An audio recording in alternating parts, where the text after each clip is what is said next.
سيدنا ومولانا محمد وعلى آله وصحبه أجمعين. سبحانك لا علم لنا إلا ما علمتنا إنك أنت العليم الحكيم ولا فهم إلا ما فهمتنا يا رب العالمين. Alhamdulillahi Rabbil Alamin. Puji dan syukur kita panjatkan kehadirat Allah Subhanahu wa Ta'ala yang masih dan terus menjaga kita, memberikan kita taufik serta hidayatnya sehingga kita masih bisa berkumpul bareng-bareng untuk menjunjung tinggi dan menyebut nama kekasih Allah, yaitu baginda besar Muhammad sallallahu alaihi wasallam. Jadi sebenarnya bapak-bapak, ibu-ibu, ceramah yang dari Habib Umar tadi sudah sangatlah cukup, dan di sini masih banyak yang lebih berhak untuk berbicara selain saya. Cuman karena ini perintah dari Shahibul Bait, jadi secara adabnya saya harus mengikuti dan mematuhinya. Kalau enggak nanti diusir. Alhamdulillahirabbil alamin. Pada zaman sekarang ini bapak-bapak, ibu-ibu, ini kerusakan dan kehancuran ini di berbagai lini. Semuanya ini sudah hancur, sudah rusak. Jadi kalau kita sowan ke para habaib, ke para kiai-kiai, wasiat mereka tuh selalu mengatakan zaman sekarang ini udah rusak, udah hancur. Tugas kita untuk menyelamatkan diri kita serta keturunan kita ini cuma satu, bapak-bapak, ibu-ibu, yaitu kita dekat kepada para habaib dan kepada para kiai. Kalau misalkan kita jauh dari mereka, itu kita jauh dari keselamatan. Analoginya dan pemikirannya seperti ini, bapak ibu. Kita ini setiap hari ini berbuat dosa, benar apa enggak? Setiap hari kita berbuat dosa. Bahkan setiap detik kita berbuat dosa. Dan di hari kiamat nanti di padang mahsyar, itu sebanyak-banyak apapun amal kita masih kalah sama dosa kita.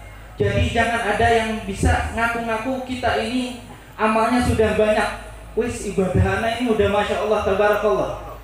Enggak bakal bisa segitu.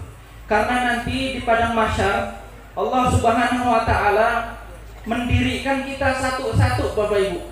Jadi setiap dari kita ini diri di hadapan Allah Subhanahu wa Ta'ala sendirian, tanpa ada perantara di sana. Semua amal kita ini dilewat kayak video gitu, Bapak Ibu. Jadi per detik. Jadi malam Kamis, tatkala malam-malam nggak ada orang, kamu ngapain?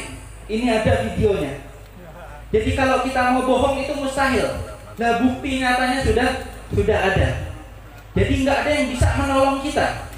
Terus kalau kita mau bohong, ini jangankan orang lain yang bisa menolong kita. Yauma yafirul mar'u min abihi wa ummihi wa akhihi wa ummihi wa abihi. Jadi semua orang ini lari dari kita, keluarga kita, bapak-bapak kita, ibu-ibu kita, anak kita yang kita cintai, istri kita yang kita sayang-sayang setiap hari. Itu di hari kiamat dia bakal lari dari kita dan kita bakal lari dari mereka.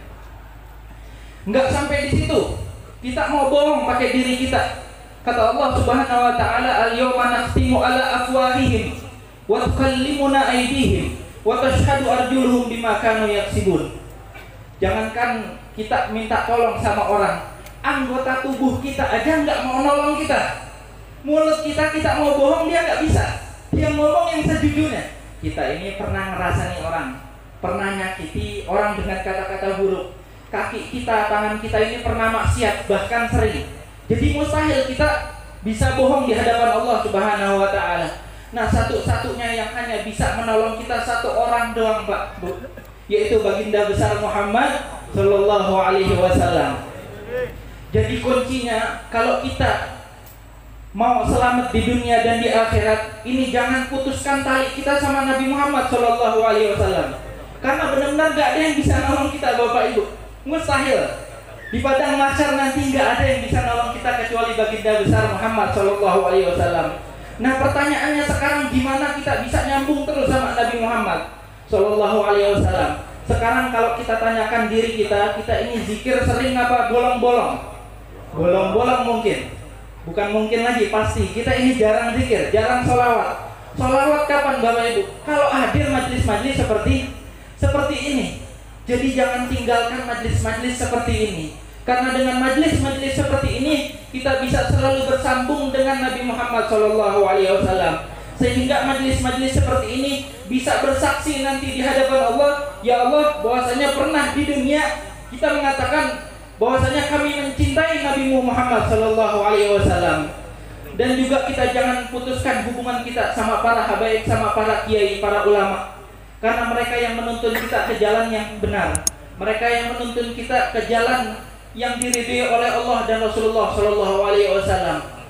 Mungkin kesimpulan dari semua majlis ini, jangan pernah tinggalkan maupun diri kita ataupun anak-anak kita majlis-majlis seperti ini.